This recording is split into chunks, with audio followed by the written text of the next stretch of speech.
जयत्यो नमस्तेभ्यः जयत्यो नमस्तेभ्यः नमो अरहन्ताय नमो सिद्धाय नमो आगिर्याय नमो वज्राय नमो दूरे सवसाम्बुरम्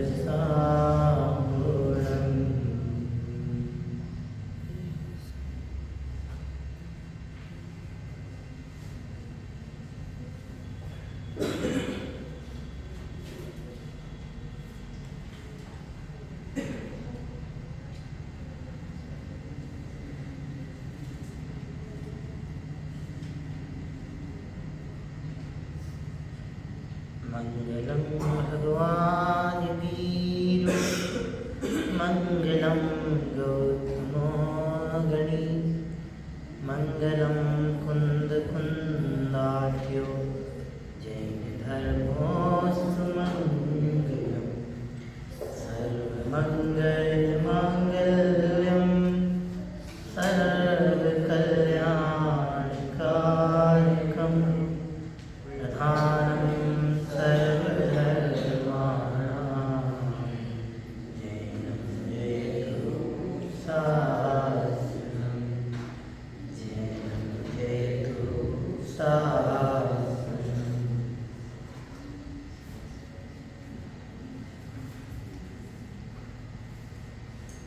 जो विश्व के आलोक में सबसे अलग समान है वो महावीर ही है जिन्हें मेरा नमन बारंबार है नमन बारंबार है। पंच परमेष्ठी भगवान की अहिंसा परमो धर्म की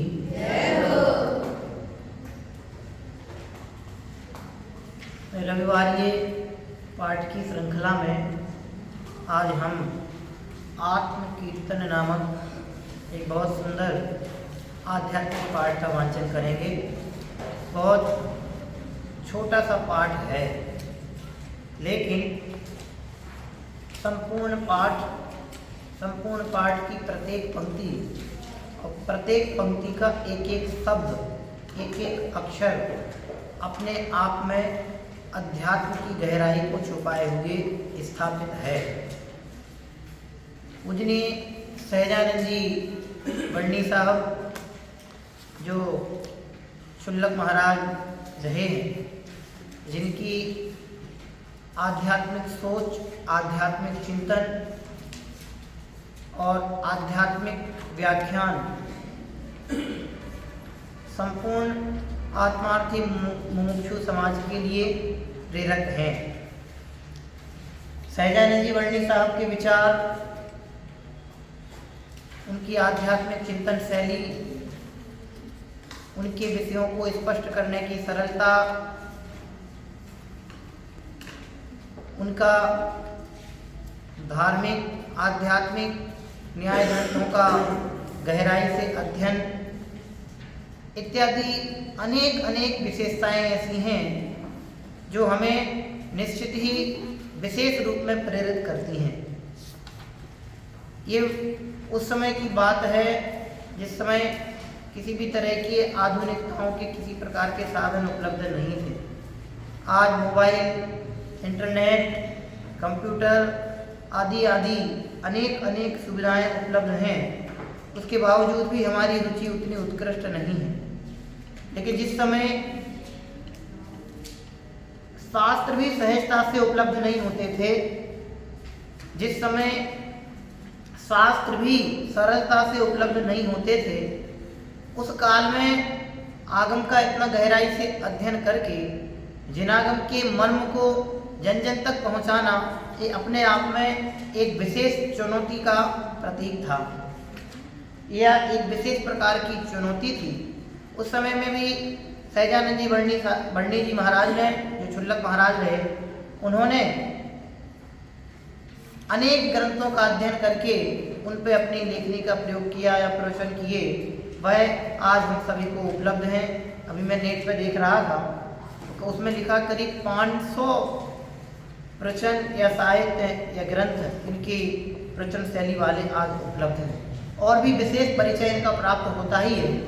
और इन्होंने जिन जिन ग्रंथों पर प्रवचन किए हैं वो ग्रंथ भी प्रकाशित होकर के उपलब्ध हैं, पठनीय है, पढ़ना चाहिए, और उनमें से हम सभी को आध्यात्मिक मर्मों को स्पर्श करके अपने जीवन को एक सदिशा प्रदान करने का प्रयास करना चाहिए। क्योंकि ये भारत भूमि सदा से ही संतों की भूमि रही है। यहाँ पर संत जन, तीर्थंकर महापुरुष जैसे व्यक्तित्व होते रहे हैं, और यहाँ अनेक अनेक महापुरुष होकर के जिन्होंने चाहे लौकिक हों या धार्मिक हों, दोनों ही दिशाओं में अनेक अनेक प्रकार के ऐसे प्रेरक व्यक्तित्व हुए हैं जिनका व्यक्तित्व हमारे लिए किसी न किसी प्रकार से अनुकरणीय है। हम बात कर रहे हैं श्री सहजानंद जी वर्णी साहब की, तो आपका व्यक्तित्व भी हमारे लिए विशेष प्रेरक है। आपकी एक जो कृति हमारे समक्ष विराजमान है, एक पद्य कृति जिसको यहाँ आत्म कीर्तन के नाम से संकलित किया है, यह आत्म कीर्तन नाम की कृति भी यदि हम गहराई से पढ़ें और विचार करें तो यह एक कृति मात्र भी आपके संपूर्ण व्यक्तित्व का और आपके जीवन की आध्यात्मिक गहराई का परिचय देने में संपन्न है। इसमें कतई किसी प्रकार का दोहराव नहीं है कि आपकी सोच एक विशेष प्रकार की आध्यात्मिक सोच रही, आध्यात्मिक चिंतन धारा आपके हृदय में प्रवाहित होती रही।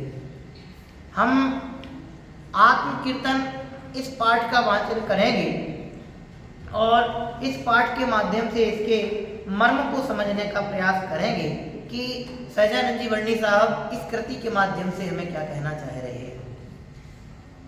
इस पाठ का प्रारंभ ही हूँ शब्द से हुआ है।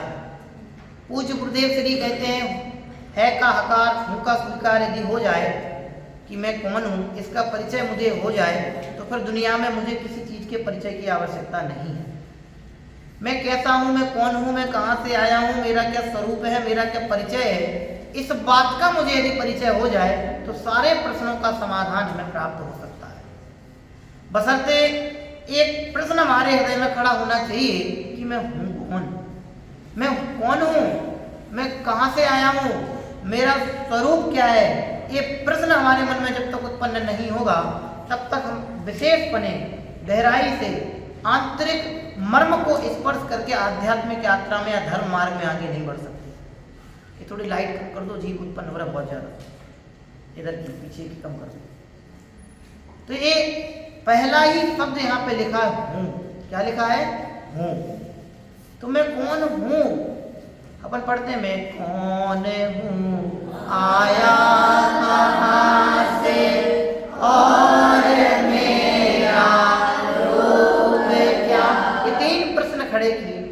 हम पाठ को बहुत जल्दी जल्दी पढ़ते हुए आगे निकल जाते हैं, लेकिन वो पाठ हमसे क्या कह रहा है, उस पाठ की प्रेरणा हमारे लिए क्या है, वो हमें पकड़ में नहीं आता है। जहाँ जल्दी जल्दी परिवर्तन होगा वहाँ निश्चित ही कुछ ना कुछ त्रुटियाँ होंगी, लेकिन जहाँ शांति से, सहजता से, गंभीरता से, गहराई से, पूर्ण मनोभाव से उस चीज़ को हम पढ़ने का प्रयास करेंगे तो हम समझ पाएंगे कि यहाँ लेखक या कवि हमसे क्या कहना चाहते हैं।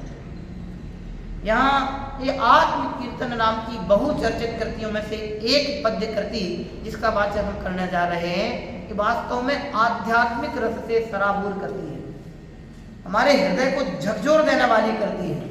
यदि ये गिनती की 10-11 जो लाइन है, इन 11 लाइनों के आधार से भी हम अपने आत्म परिचय का प्रयास करें तो हमारे आत्म परिचय होने में कतई कोई कमी प्रतिभाषित नहीं है।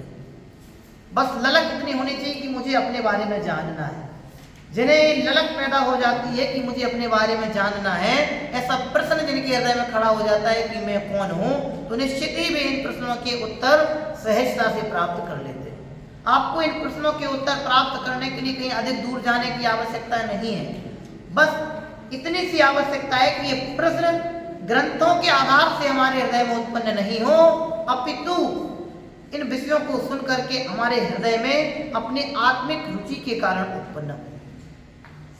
ये प्रश्न जब खड़े होंगे तब जाके इन पाठों को पढ़ने का हमें रस परिपाक हो सके। तो पीछे आप ही बात करोगे तो भैया कैसे काम चलेगा? समझ में आया ना? आत्म परिचय की दृष्टि से हम इन पाठों को पढ़ेंगे तो फिर गहराई से हमें रस परिपाक हो सकेगा। ये बहुत सुंदर, बहुत गहराई को लिए हुए ये आध्यात्मिक मर्मों का स्पष्टीकरण करते हुए करती है। एक एक लाइन अनेकों अनेकों गाथाओं का सार है। आप आध्यात्म का मूल ग्रंथ जो माना जाता है, सर्वोत्तम श्रेष्ठ ग्रंथ माना जाता है समय सार जी, उनकी गाथाओं को जब हम पढ़ते हैं और उनमें समाहित गर्भित आध्यात्मिक भावों को जब हम आध्यात्मिक भावों का जब हम रस परिपाक करते हैं तब जाके पता चलता है कि नहीं, आचार्य कुंद जी महाराज का कितना विशाल हृदय, कितनी विशाल आध्यात्मिक सोच, कितनी गहराई वाली आध्यात्मिक सोच रही होगी। उनको पढ़ने के उपरांत अपने को पता चलता है। उन सब ग्रंथों का सारांश रूप में ये गाथाएं हैं, पद्य रचना है। इनको हम पढ़ते हैं और इसमें बर्णी जी महाराज हमसे क्या कहना चाहते हैं, या बर्णी जी, सहजानंद जी बर्णी जी क्या हमसे प्रेरणा करना चाहते हैं, वो हम इनको पढ़ करके जानने का प्रयास करें। मैं पढ़ूंगा बहुत शांति से, अपनी बिल्कुल कमर अच्छी सीधी कर लें। आप सबके हाथ में पुस्तक है, एक एक पंक्ति को बहुत अच्छे से गहराई से बिल्कुल सस्वर मतलब अच्छी आवाज में गाने का प्रयास करेंगे और एक एक पंक्ति का आस्वादन करते हुए आगे बढ़ेंगे। हूँ स्वतंत्र निश्चल निष्काम, ज्ञाता दृष्टा आत्म राम।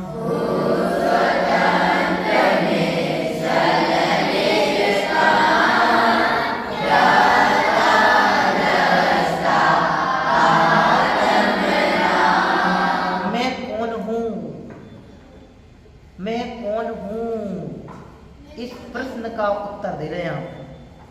मैं विहान हूँ, ये तो सरासर झूठ है, सफेद झूठ। मैं ये हूँ, मैं वो हूँ, मैं यहाँ का ये हूँ, मैंने ये कर लिया, ये सब झूठी चीजें हैं। आंखों से जो जो भी हमें दिखाई देता है वो प्रत्यक्ष छूट जाने वाला होने से अपना नहीं है और मैं उस रूप नहीं हूँ। ये जो दिखने वाला कलेवर है, कवर है, ये पैकिंग है, ये मैं नहीं हूँ। मैं इससे परे, बिल्कुल भिन्न, निराला, अद्भुत, आश्चर्यकारी, विस्मयकारी, इससे हटके ऐसा कुछ अनोखा, अद्भुत, विस्मयकारी तत्व हूँ। कैसा है वो लिख रहे हैं, हूँ स्वतंत्र, मैं स्वतंत्र हूँ, निश्चल, चलायमान नहीं हूँ, निष्काम, काम से रहित हूँ, इच्छाओं से रहित हूँ, विषय वासनाओं से रहित हूँ। फिर कैसा हूँ, ज्ञाता दृष्टा आत्म राम, ज्ञाता हूँ, दृष्टा हूँ और आत्म राम हूँ। ज्ञाता हूँ माने जानने वाला हूँ, दृष्टा हूँ माने देखने वाला हूँ और आत्म राम। मैं ज्ञाता दृष्टा आत्मा बन जाओ। मैं लिखा है इसमें, ये हूँ मैं, इसके अलावा मैं कुछ भी नहीं हूँ। मैं किसी का पुत्र नहीं हूँ, मैं पत्नी नहीं हूँ, मैं पति नहीं हूँ, मैं माँ नहीं हूँ, मैं बहन नहीं हूँ, मैं भाई नहीं हूँ, मैं प्रिंसिपल नहीं हूँ, मैं विद्यार्थी नहीं हूँ, मैं बालक नहीं हूँ, मैं वृद्ध नहीं हूँ, मैं युवा नहीं हूँ, मैं कुछ भी नहीं हूँ। हूँ तो क्या हूँ, स्वतंत्र हूँ, ज्ञाता हूँ, दृष्टा हूँ, आत्मा हूँ। ये मेरा वास्तविक परिचय है। ये वास्तविक परिचय को जो प्राप्त हो जाते हैं वे कभी ठगे नहीं जाते, और जो वास्तविक परिचय को नहीं प्राप्त होते वे कदम कदम पर ठगे जाते हैं। हमें अपने घर का परिचय प्राप्त नहीं हो, हम पूरे शहर में घूमते रहें तो हर घर में घुसेंगे तो वहीं ठगे जाएंगे। कैसे ठगे जाएंगे, जिसके पराये घर में घुसेंगे, जिस भी पराये घर में घुसेंगे वहीं से धक्के मार के निकाले जाएंगे। लेकिन जब हम अपने घर का परिचय प्राप्त करके अपने घर में जाएंगे तो सारे शहर के घर वालों को, किसी को ये हिम्मत नहीं पड़ेगी कि आपको आपके घर से निकाल दिया जाए, किसी की ताकत नहीं पड़ेगी। ऐसे जब हम अपने आप का परिचय प्राप्त करके धर्म मार्ग में आगे बढ़ेंगे तो कोई ठगने वाला हमें कहीं से कहीं तक प्राप्त नहीं होगा। बहुत थोड़ी सी रफ लैंग्वेज में बोले तो कोई अपने को ठगने वाला पैदा नहीं होगा। और हम अपने आप का परिचय प्राप्त नहीं करेंगे तो कदम कदम पर लूटने वाले, कदम कदम पर ठगने वाले मिलेंगे। इसलिए आध्यात्मिक यानी वास्तविक परिचय मेरा जो है उसका परिचय होना मुझे बहुत जरूरी है। आप विद्यार्थी हैं, अभी किसी अपेक्षा से मान सकते हैं, लेकिन वस्तुतः आप विद्यार्थी नहीं हैं, क्योंकि आप विद्यार्थी हो तो फिर आपको हमेशा विद्यार्थी रहना पड़ता है। लेकिन आध्यात्मिक मार्ग में ऐसा नहीं है, धर्म मार्ग में ऐसा नहीं है। समझ में है ना? क्या लिखा? हूँ स्वतंत्र निश्चल निष्काम ज्ञाता दृष्टा। पढ़ो जरा एक साथ पूरी लाइन एक।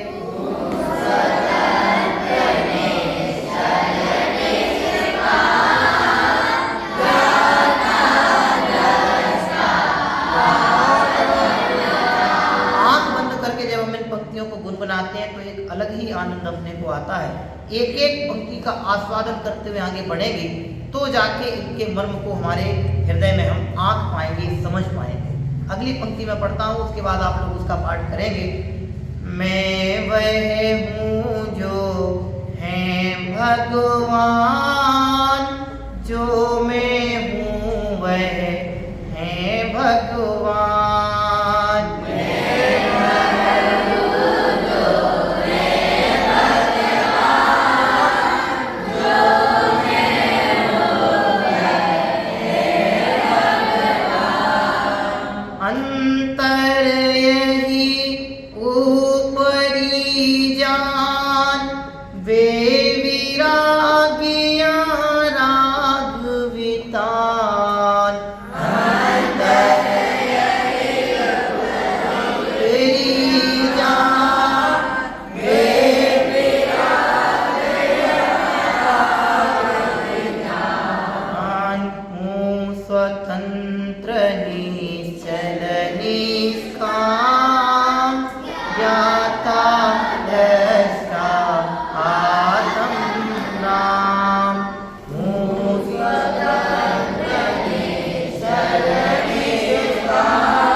कि ये भगवान सब कर्मों का नष्ट कर करके, सब कर्मों को नाश करके सिद्धालय में विराजमान हो गए हैं। सब कर्मों से मुक्त होकर के ज्ञान आनंद सुख को परिपूर्णतः उपलब्ध हो गए हैं। जैसे हमारे भगवान हैं वैसे ही हम भी स्वभाव से भगवान हैं। मेरा जैसा स्वभाव है जानना, देखना, ज्ञाता, दृष्टा, वैसा ही स्वभाव हमारे भगवान का है। हम भी मात्र जानना देखना कर रहे हैं, बस मान नहीं रहे हैं, इसलिए हम भगवान नहीं हैं। लेकिन हमारे जो भगवान हैं वे भी हमारी तरह जानना देखना कर रहे हैं। वे अपने आप को जानने देखने के अलावा कुछ भी नहीं मान रहे हैं, इसलिए वे भगवान हैं। जो अपने आप को ज्ञाता दृष्टा रूप मात्र मानते हैं वे भगवान हो जाते हैं, और जो अपने आप को ज्ञाता दृष्टा ना मान करके अन्य सब कुछ मानते हैं वे संसार में भटकते रहते हैं। लेकिन स्वभाव की दृष्टि से देखा जाए, ज्ञान दृष्टि से देखा जाए, द्रव्य दृष्टि से देखा जाए, शुद्ध दृष्टि से देखा जाए, समझ में आए ना? शुद्ध निश्चय से देखा जाए तो जैसे भगवान हैं वैसे ही हम हैं स्वभाव से, और जैसे हम हैं वैसे हमारे भगवान, कोई अंतर उसमें नहीं है। अंतर क्या है? अंतर यही ऊपरी जान बेविराग यहाँ राग वितान। वितान मतलब फैला हुआ है। वे बीतरागी हैं, विराग मतलब बीतरागी हैं। विराग जिनके राग विहार कर गया है वे है विराग, जिनके राग नष्ट हो गया है। राग माने मोह, राग, द्वेष, काम, क्रोध, लोभ, राग, सब जितने भी विकारी भाव हैं, जितने भी विभाव भाव हैं, जितने भी कर्माधिक हैं, जिनके नष्ट हो गए हैं वे बीतरागी हैं। और हमारे अभी वे राग आदि नष्ट नहीं हो गए हैं, बस उनके राग आदि नष्ट हो गए हैं तो वे बीतरागी हैं, हमारे राग आदि नष्ट नहीं हुए हैं तो हम रागी हैं। लेकिन ये ऊपरी ऊपरी अंतर है, मूल स्वभाव से कोई अंतर नहीं है, स्वभाव दृष्टि से कोई अंतर नहीं है। समझ में आया ना, ऊपरी ऊपरी अंतर मात्र है, ये लिखा है। अंतर यही ऊपरी जान, वे विराग यहाँ राग वितान। यहाँ मोह फैला है, राग फैला है, द्वेष फैला है, इसलिए संसार है। वहाँ मोह का भाव है, राग का भाव है, द्वेष का भाव है, इसलिए वहाँ आनंद है।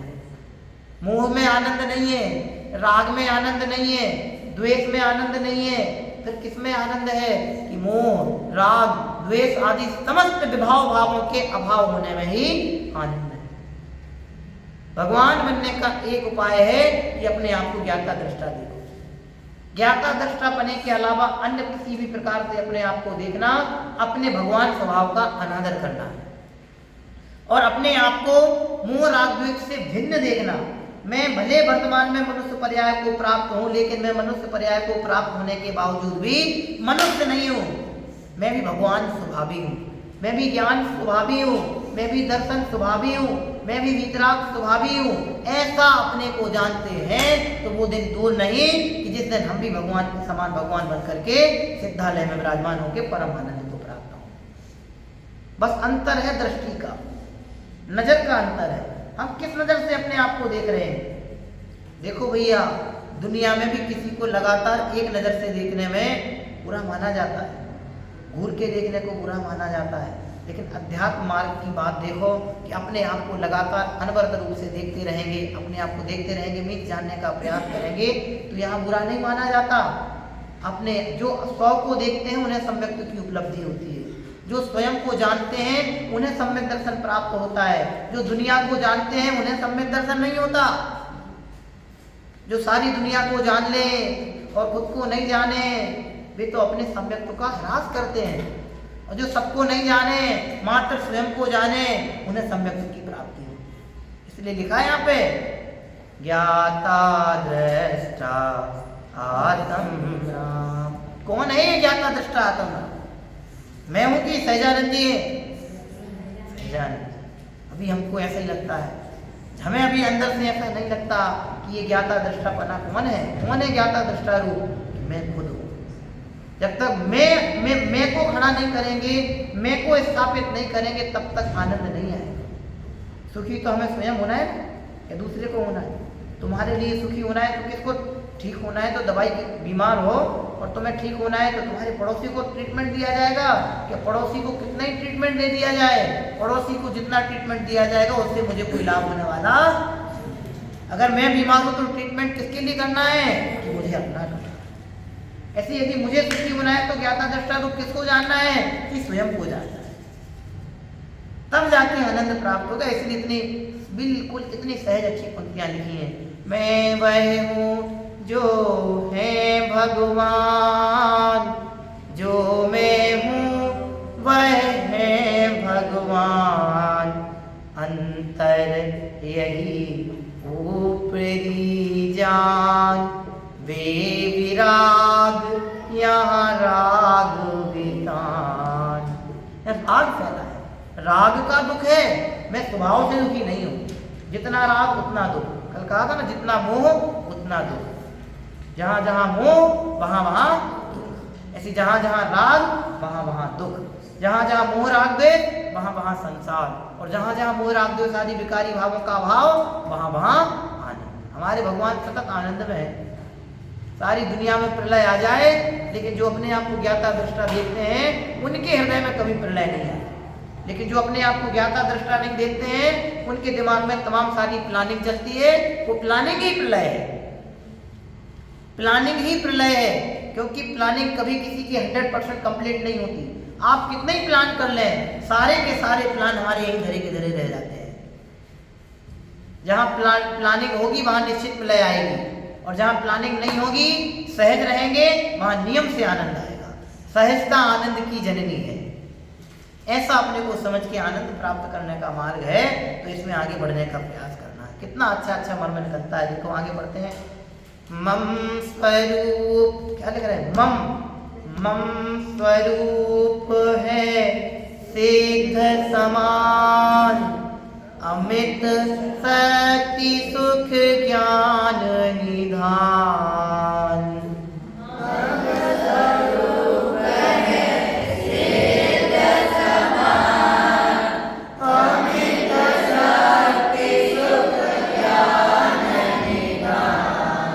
किंतु आस बस खोया ज्ञान, बना भिखारी निपट अजान। किंतु आस बस खोया ज्ञान, बना भिखारी निपट अजान। मम मम मम मम मम मतलब मम मतलब मम मतलब मेरा। मम मतलब मेरा। मम मतलब मेरा। मेरा मतलब किसका? मेरा कि आपका? अपना अपना। मम मतलब मेरा। क्या? स्वरूप। स्वरूप में स्वभाव कैसा है? मम स्वरूप है सिद्ध समान। सिद्धों जैसा मैं हूं। किसने कहा मैं तो प्राइम मिनिस्टर बनना है, मुझे तो इंजीनियर बनना है, मैं तो अमिताभ बच्चन जैसा दिखता हूँ, मैं तो इसके जैसा दिखता हूँ, मुझे तो ये बनना है, मेरा तो टारगेट है। इन सब टारगेट नहीं दिखा है। दुनिया के टारगेट रखेंगे तो दुनिया में घूमेंगे, लेकिन भगवंतों जैसा बनने का उद्देश्य रखेंगे तो नियम से भगवान बनेंगे। एक दिन अभी 10 वालों को कहा था ना, ऊंचा सोचेंगे तो ऊंचाई को प्राप्त होंगे, और नीचा सोचेंगे तो नियम से नीचाई को प्राप्त होंगे। हम भगवंत, यहाँ तो इतनी अच्छी बात, मेरा स्वरूप कैसा है? सिद्धों जैसा है। सारी दुनिया जहां नमनीभूत हो जाते हैं, जिन भगवंतों के समक्ष 100 इंद्र, 100 इंद्र, 100 इंद्र समझते हो, जिसमें सौधर्म ईशान कुबेर सब आ जाते हैं, 100 इंद्र जिनको नमस्कार करते हैं, ऐसा स्वरूप तुम्हारा हमारा बताया है कि कैसे है कि मम स्वरूप है सिद्ध समान। अब इतनी ऊंचाई से सोचोगे तो फिर दीनता नहीं आएगी। आप अपने आप को कमजोर नहीं मानोगे।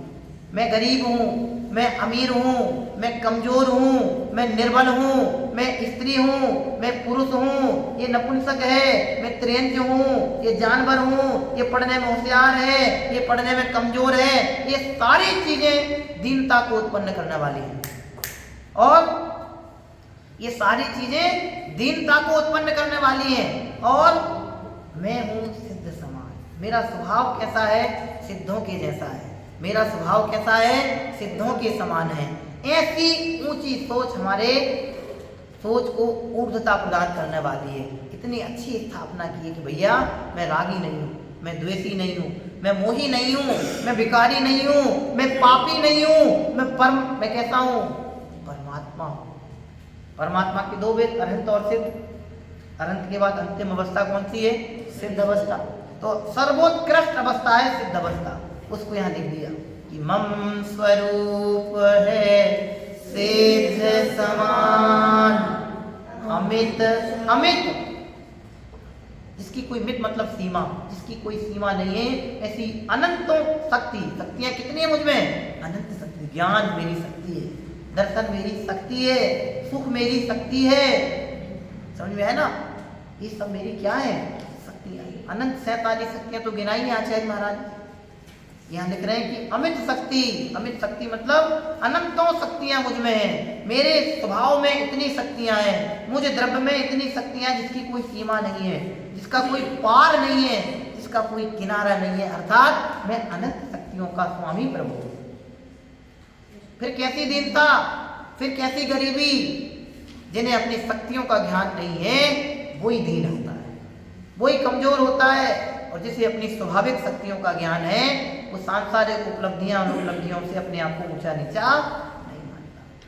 उस दिन पंडित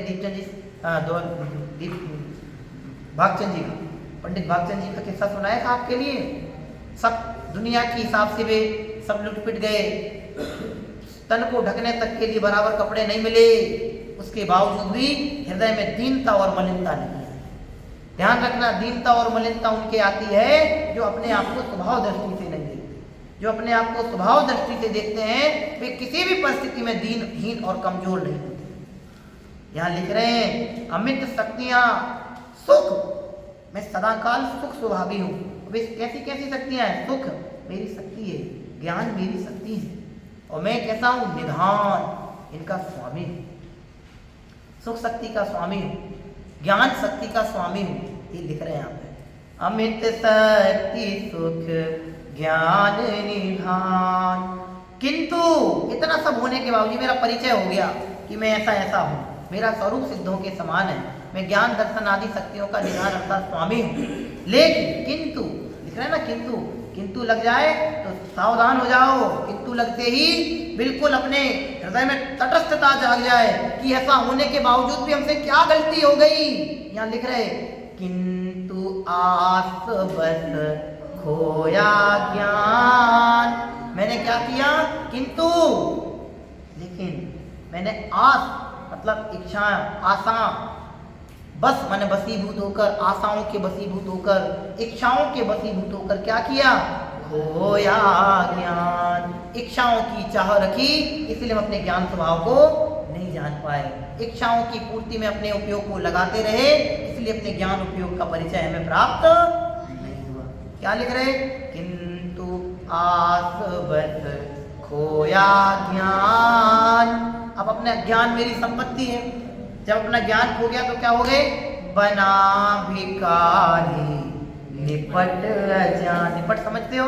अपन बोलते हैं तो महामूर्ख है, ये तो निपट अज्ञानी है, ये तो निपट बेवकूफ है, ऐसे बोलते हैं। निपट मतलब महाअज्ञानी, उसकी सूझबूझ उसको नहीं पड़ती। ऐसे लिख रहे कि जब अपना ज्ञान का परिचय अपने को नहीं हुआ, अपना ज्ञान खो गया। ज्ञान खो गया मतलब कहीं चला गया ऐसा नहीं, खत्म हो गया ऐसा नहीं, बस मैं ज्ञान स्वभावी हूँ, ज्ञान मेरी संपत्ति है, इसका मुझे परिचय नहीं हुआ। इसका मतलब हुआ कि ज्ञान खो गया। समझ में आया ना? ज्ञान कहीं खो के चला गया ऐसा नहीं, मुझे अपने ज्ञान स्वभाव का परिचय नहीं हुआ। ज्ञान मेरी संपत्ति है, ऐसा परिचय मुझे नहीं हुआ, इसलिए यहाँ लिखा खोया ज्ञान। तो क्यों, किसके कारण खोया? आस बस। आसवस मतलब आशाओं के बसीभूत होकर, इच्छाओं के बसीभूत होकर हमने अपने ज्ञान को खोया, और उसका क्या दुष्परिणाम हुआ? बना विकारी निपट जान। देखो ऊपर लिखा सिद्ध समान, मम स्वरूप है सिद्ध समान, लेकिन जो अपने ज्ञान स्वभाव का परिचय नहीं करते वे कैसे हो जाते हैं? बना विकारी निपट जान। एक ही पाठ में सारी विवेचनाएं हैं, आप गहराई से समझेंगे तो पता चलेगा आपको। जिन्हें अपने ज्ञान स्वभाव का आदर नहीं है वे कैसे हो जाते हैं? अजान मतलब अज्ञानी। और कैसे अज्ञानी? निपट अज्ञानी। और जो अज्ञान सहित हैं वे ही वास्तविक भिखारी हैं। जिन्हें अपनी ज्ञान संपत्ति का परिचय नहीं है वे ही वास्तविक भिखारी हैं। समझ में आया ना? भिखारी समझते हो? जिन्हें पेट भरने के लिए दर दर की ठोकरें खा करके मांगना पड़ता है। हमारे दरवाजे पे कोई आया, अपन 2 रोटी दुत्कार के देते, ले खा ले, उठ, क्या मत बैठ, कहाँ बैठ, ऐसे दुत्कारे जाते हैं भिखारी।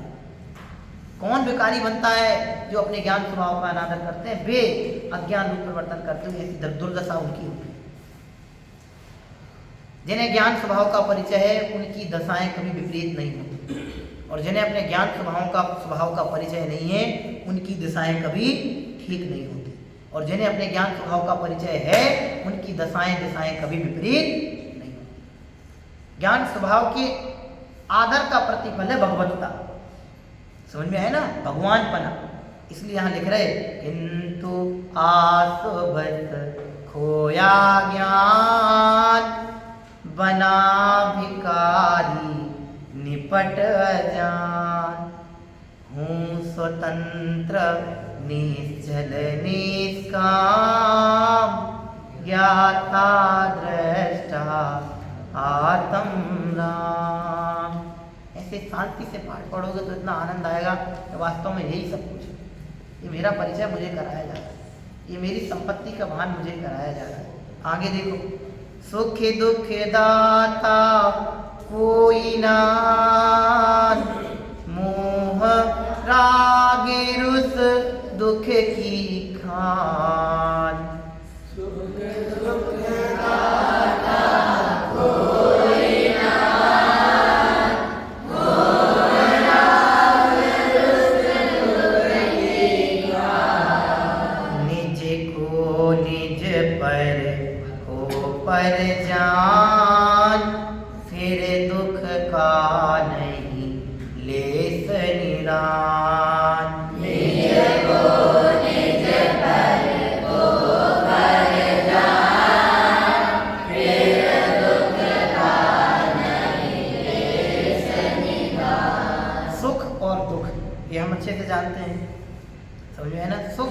दाता, माने दाता मतलब देने वाला, सुख दुख देने वाला कोई ना आन कोई भी नहीं है। सुख और दुख का दान देने वाला इस दुनिया में कोई भी नहीं। भगवान तो सुखी कर सकते हैं ना?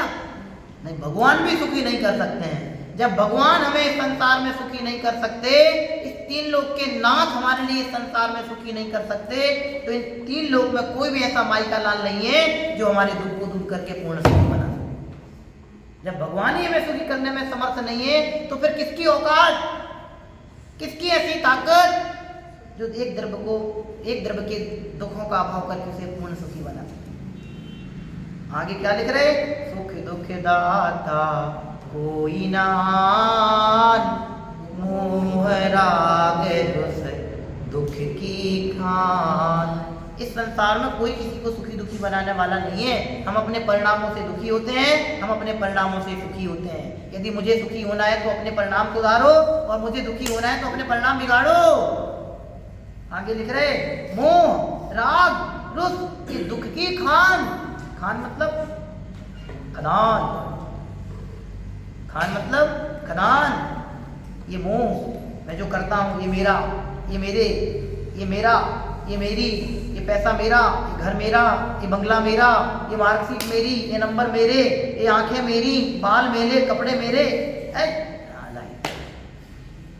लिख रहे मोह राग रुस माने द्वेष, ये कैसे है? दुख की खान। इनसे नियम जो मोह राग द्वेष करेंगे वे नियम से कैसे होंगे? दुखी होंगे। और जो मोह राग द्वेष को अभाव करने का प्रयास करेंगे वे नियम से सुखी। मोह राग द्वेष दुख के कारण है, और मोह राग द्वेष के अभाव पूर्वक ही सुख की प्रकटता होती है। तो ये मोह राग द्वेष मिटे कैसे? कि जो अपने आप को कैसा जानते हैं? मम स्वरूप है सिद्ध समान। जो सतत अपने को ऐसा जानते हैं, ज्ञाता दृष्टा आत्मराम ऐसा जानते हैं, उनके मोह राग द्वेष का क्या हो जाता है? अभाव। और जिनके मोह राग द्वेष का अभाव हो जाता है वे सुखी हो जाते हैं, उन्हें दुखी करने वाला कोई नहीं है। मोहियों के दुखों को कोई मिटाने वाला नहीं है, और निर्मोहियों को कोई दुखी करने वाला नहीं है। समझ में आया ना? मोहियों के दुखों को मिटाने वाला कोई नहीं है, और निर्मोही को कोई दुखी करने वाला, ये समझना बेटे। निज को निज पर को पर जान, फिर दुख का नहीं ले निदान। निज को निज, सौ को सौ, पर को पर जान। मैं हूं, तू है। समझ में आया ना? फिर दुख का नहीं ले निदान। फिर दुख का इतना सा भी कोई कारण, जो सौ को सौ नहीं जानते वे दुखी होते हैं, जो पर को पर नहीं जानते वे दुखी होते हैं। मैं कहूँ ये माइक मैं हूँ, तो प्रत्यक्ष गलत दिख रहा है ना? क्यों? ये अजीब है, मैं जीव हूँ। ये अजीब है, मैं जीव हूँ, लेकिन मैं जबरदस्ती इसको अपना कहूँ तो आप लोग भी क्या कहोगे? पंडित जी आपका दिमाग खराब हो गया, दिख नहीं रहा, ये लोहे का है, आप जीव चेतन द्रव्य हो, ये उद्गल है, और मैं जबरदस्ती इसको अपना कहूँ ये मैं हूँ, ये मैं हूँ, ये मैं हूँ, तो पर को अपना कहने में विवाद खड़ा होता है, और स्वयं को अपना कहने में सुख की उत्पत्ति होती है। स्वयं को अपना मानने में मैं कौन हूँ, कैसा हूँ, इसका परिचय मुझे होगा तो सारे दुखों का भाव होगा। इसलिए स्वयं के परिचय को, जिसे हम कहते हैं आत्म परिचय, अति परिचयात अवज्ञा, संस्कृत में एक सूक्ति आती है, अति परिचयात अवज्ञा। उसको ऐसा समझो कि बाहर में अन्य सबसे परिचय करने पर अनादर ही होता है, और स्वयं से परिचय प्राप्त करने पर या स्वयं का परिचय प्राप्त करने पर सर्वत्र आदर की ही प्राप्ति होती है, सम्मान अर्थात सुख की ही प्राप्ति।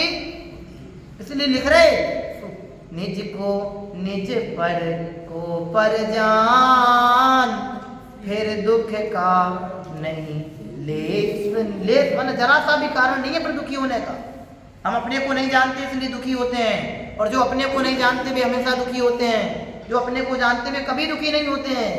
अगर हमें दुखी नहीं होना है तो क्या करना पड़ेगा कि मेरे दुख को दूर करने का उपाय तुम्हारे पास नहीं मेरे पास है। समझ में आया ना? बहुत अच्छा लिखा है, आगे पढ़ते हैं। जिन शिव ईश्वर ब्रह्मा राम विष्णु बोध हरि जिनके नाम,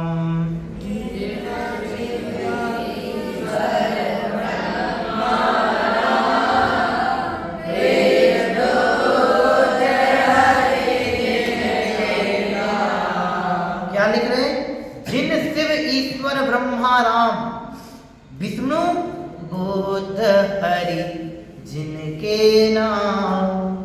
ये पंक्ति ऐसी मिलती जुलती कहीं पड़ी? कहाँ? मेरी भावना में कहाँ पड़ी? बुद्ध वीर जिन हरे ब्रह्मा, या उसको स्वाधीन कहो। तू ही जिनेश शुद्ध है, तू ही जिनेश शंकरा। ये भक्तांबर जी में लाइन आती है, पढ़ते हैं नहीं पढ़ते हैं? भगवान को ब्रह्मा कहो, विष्णु कहो, शिव कहो, ईश्वर कहो, परम पिता कहो, परमात्मा कहो, बुद्ध कहो, हरि कहो, कुछ भी कहो, लेकिन वो वीतरागी सर्वज्ञ और हेतुपदेशी है तो मेरे लिए पूज्य है। हमारे भगवान वीतरागी सर्वज्ञ और हेतुपदेशी होते हैं। ये नाम, ये तीन लक्षण जहां भी पाए जाएंगे वो वीतराग भगवान होंगे। उनको आप कुछ भी कहो, कितना अच्छा लिखा, जिन शिव ईश्वर ब्रह्मा राम विष्णु बुद्ध हरि जिनके नाम, राग त्याग पहुँचूं शिव धाम, आकुलता का फिर क्या काम। विष्णु कहो, ब्रह्मा कहो, शिव कहो, ईश्वर कहो, बुद्ध कहो, हरि कहो, कुछ भी नाम दे दो, लेकिन राग त्याग यानी राग को त्याग करके मैं कहाँ पहुँचूं? निज धाम पहुँचो। शिव धाम कहो, एक ही बात है, मोक्ष धाम कहो, समझ में आया ना? तो राग को त्याग करके जो वीतराग होकर के शिव धाम पहुँचते हैं, उन्हें कोई भी नाम दे दो, हमारे लिए वंदनीय है, पूजनीय है। और आगे क्या लिख रहे हैं? जो राग को त्याग करके निज धाम पहुँच जाते हैं, अपने घर पहुँच जाते हैं, निज विश्राम शादी अनंत काल के लिए जहाँ पहुँच जाते हैं, जहाँ से फिर कभी वो पलायन करके वापस नहीं आते हैं, ऐसे सिद्धालय जो मेरा वास्तविक सच्चा यथार्थ पने घर है। घाटोल में मेरा घर नहीं है, कलिंजरा में मेरा घर नहीं है, ये तो कैसा है? टेम्परेरी है, परमानेंट नहीं है। अरे वो घर तो ठीक है, ये शरीर वाला घर भी टेम्परेरी है, परमानेंट नहीं है। 70-80 साल इसकी भी कोई गारंटी नहीं है, कब किसका छूट जाए, कौन से एक्सीडेंट में कहाँ खत्म हो जाए, पता नहीं चलने वाला है। मेरा वास्तविक परमानेंट घर तो सिद्धालय है। निज में ही अब कर विश्राम, समझ, शादी अनंत काल के लिए जहाँ विश्राम हो जाएगा, वो अवस्था, वो घर वास्तविक मेरा था। लिख रहे हैं, आकुलता का फिर क्या काम। जब समस्त राग का अभाव हो जाएगा, समस्त मोह राग द्वेष आदि विकारी भावों का अभाव हो जाएगा, तो फिर आकुलता का क्या काम? राग है सो आकुलता है, और आकुलता है तो दुख है। वो आकुलता क्यों होती है? कि इच्छा होने पे आकुलता होती है। मोक्ष मार्ग प्रकाशक जी 3 अध्याय में प्रकरण है, दुख का लक्षण आकुलता है, और आकुलता इच्छा होने पर उत्पन्न होती है।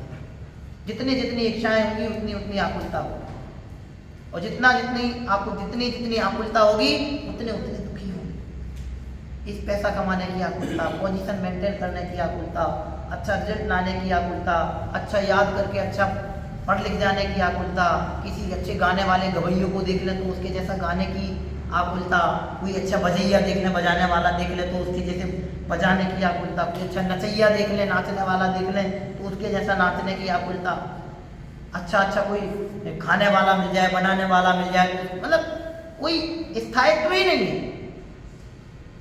लेकिन जिनका दृष्टिकोण आत्मिक होता है, वे कहीं भी रीझते नहीं है, और जो कहीं भी सर्वत्र रीझते नहीं है अपने आप के अलावा, वे कभी दुखी नहीं होते। जो अपने आत्मा पर रीझते हैं उन्हें कोई दुखी करने वाला नहीं है, और जो दुनिया पर रीझते हैं उनको कोई सुखी करने वाला नहीं। समझ में है ना? आकुलता का फिर क्या काम, कोई काम नहीं।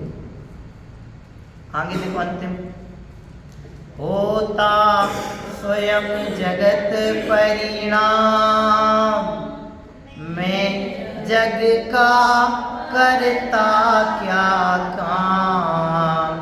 होता स्वयं जगत परिणाम, मैं जग का करता क्या काम।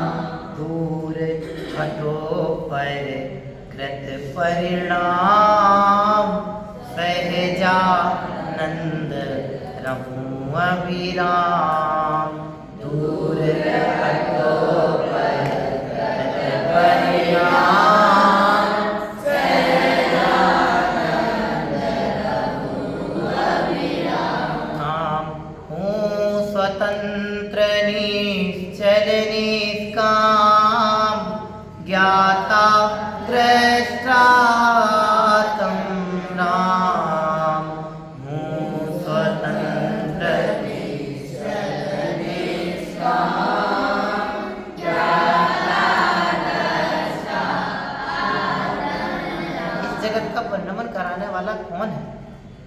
ब्रह्मा, विष्णु, महेश ऐसा बोलते हैं कि वैदिक मतावलंबी कि ब्रह्मा ने इस सृष्टि का निर्माण किया है, विष्णु इसका परिपालन करते हैं और शिव इसका संहार करेंगे। और यहाँ क्या लिख रहे हैं?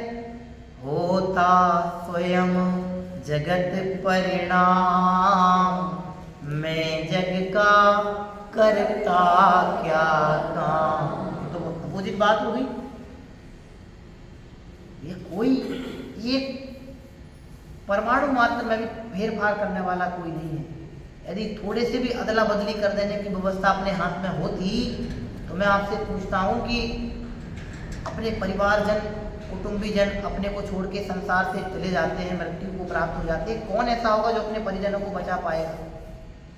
अरे वे नारायण और बलभद्र, श्री कृष्ण और बलराम जब द्वारिका जली तो जो पूरी दुनिया को पलटने की ताकत अपने बाहुबल भुजाओं में रखते थे, ऐसे वे नारायण और बलभद्र दोनों अपने माता पिता को बचाने के लिए जो रथ खींच रहे थे, द्वारिका से एक रथ नहीं खींच पाए। अरे उनकी मौत, उनकी मृत्यु वहां निश्चित थी माता पिता की कृष्ण के, तो वे दोनों मिलकर के जो सारी दुनिया को भी पलटने की ताकत रखते थे, अर्धचक्री सम्राट थे, वे अपने माता पिता को नहीं खींच पाए, बचा पाए। तो फिर दुनिया को पालन करने की, दुनिया को बचाने की किसमें क्या क्षमता? कोई क्षमता नहीं। इन सब घटनाओं से हमें प्रेरणा प्राप्त करनी चाहिए। कोई किसी का कुछ करने वाला नहीं, मैं भी कुछ करने वाला नहीं हूँ। ये मेरा अज्ञान बोलता है कि मैं ये कर रहा हूँ।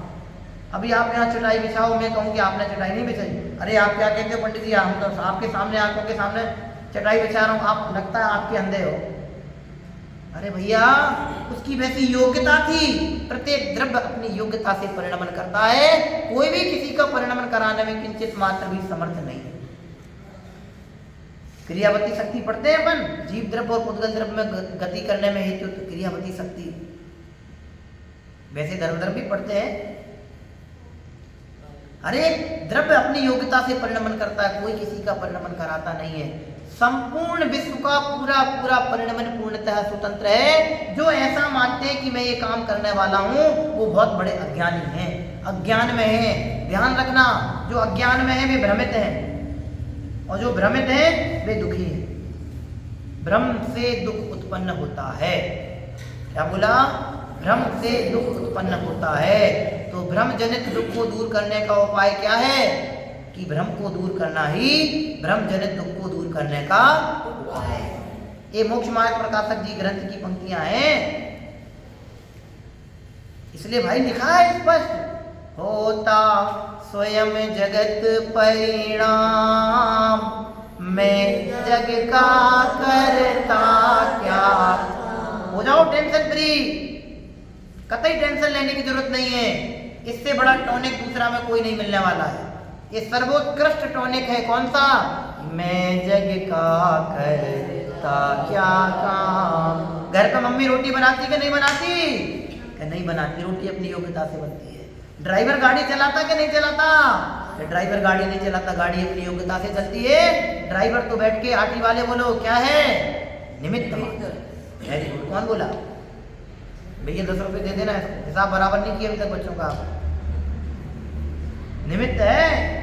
ड्राइवर गाड़ी चलाता है ऐसा नहीं है, गाड़ी अपनी योग्यता से चलती है।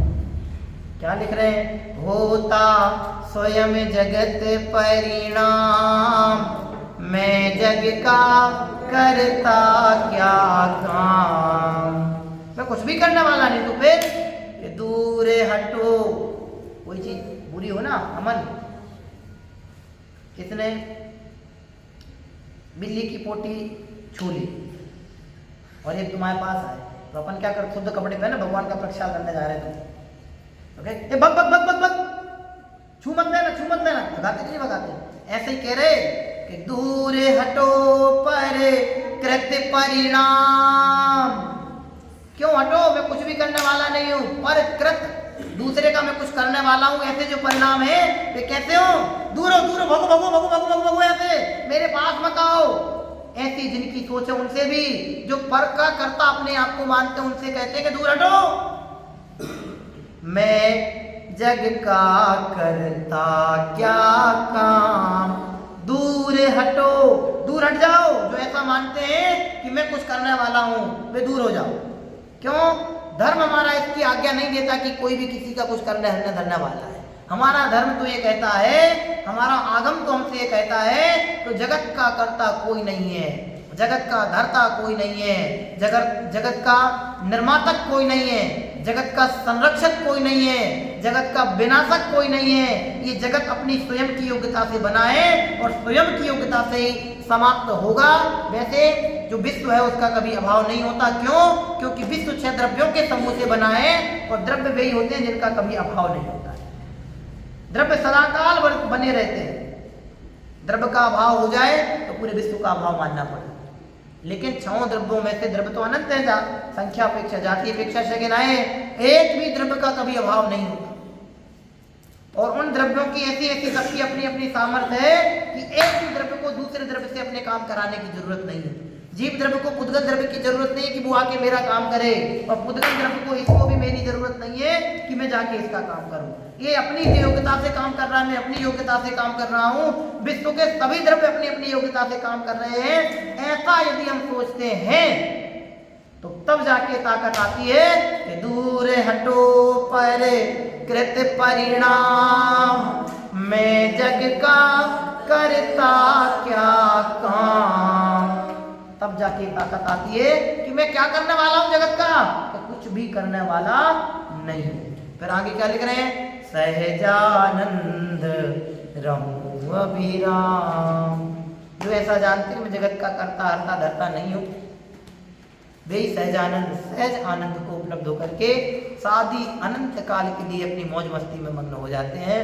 उन्हें दुनिया की कहीं कोई आवश्यकता प्रतीत नहीं होती है। ध्यान रखना, आनंद के लिए मुझे संसाधनों की आवश्यकता नहीं, अपितु सम्यक सोच की आवश्यकता है। सुखी होने के लिए हमें दुनिया की संपत्ति की आवश्यकता नहीं, अपितु सच्ची समझ की आवश्यकता है। समझ में है ना?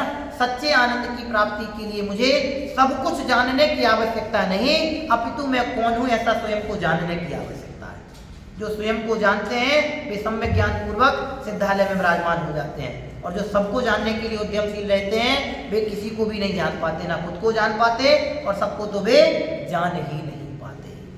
इसलिए ये सहजानंद से रहने की कला जो इस आत्म कीर्तन नामक पाठ के माध्यम से हमें बताई गई है।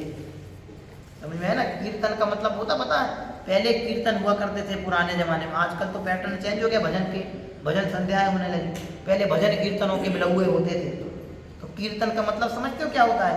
लोग बिल्कुल मग्न होकर के झूमते हुए उनको गाते थे, मग्न हो जाते थे। एक एक भजन चल रहे हैं, यहाँ से ढोल बज रही है, लोग नाच रहे हैं, लोग बिल्कुल उसमें डूब गए, ऐसे होते थे कीर्तन। भगवान के सामने बैठे बैठे गुनगुना रहे हैं और गुनगुनाते गुनगुनाते उसमें मस्त हो गए, झूमने लगे हैं। ऐसी मस्ती चढ़ती थी, ऐसा रस उनको चढ़ता था कि देखते बनता था। लेकिन आज वो भक्ति की परंपराएं, आज वो कीर्तन यात्राएं प्रायः देखने में नहीं मिलती, जो एक सामाजिक हानि ही है। हम तो ऐसी परंपरा का विकास करने के लिए प्रयास करें कि आध्यात्मिक भजनों की परंपरा ही सर्वत्र गुंजायमान हो, और ऐसे आध्यात्मिक भजनों के माध्यम से ये परंपरा प्रवर्तित होती रहे, तो हम सबके अंतस में भी ये आध्यात्मिक जो विचारधारा है वो विकास को प्राप्त होगी, और ये आध्यात्मिक विचारधारा हमारे हृदय में विकसित होगी तो दुनिया की कोई भी ताकत हमें परेशान करने में सफल नहीं होगी। सारी परेशानियों की जड़ है आध्यात्मिक सोच का अभाव होना, और सारी परेशानियों को मिटाने का एक ही उपाय है कि आध्यात्मिक आत्मोन्नति की सोच को बढ़ावा मिलना। ये सोच बढ़ेगी तो हमारे सारे दुख दारिद्र दूर हो जाएंगे, और ये सोच हमारी समाप्त हो जाएगी, संकुचित हो जाएगी, तो हमको दुखी होने से बचाने में कोई समर्थ नहीं है। आज हमने ये आत्म कीर्तन नामक पाठ का वांचन किया है। ऊपर की पंक्ति हम सब पढ़ते हुए आज के इस पाठ पे ही विराम देंगे। ये पाठ हम सबके कंठ का हार बने, हम सबको याद हो और हम इसको गुनगुनाते रहें। जब भी कभी हमें समय मिलता है तो ऐसी आध्यात्मिक कृतियों का वाचन हम करते रहें, सीखते रहें, गुनगुनाते रहें, और एक आध्यात्मिक मजबूती अपने हृदय पक्ष को प्रदान करने की कोशिश करें, तो निश्चित ही हमारा जीवन सफल और सार्थक होगा। पंक्तियां पढ़ते हैं। हूँ स्वतंत्र निश्चल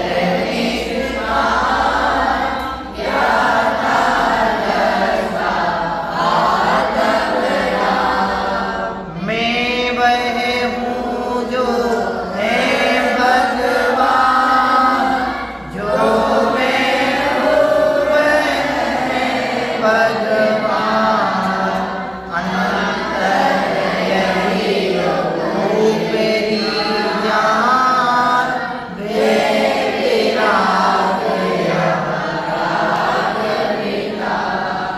वासुदेव।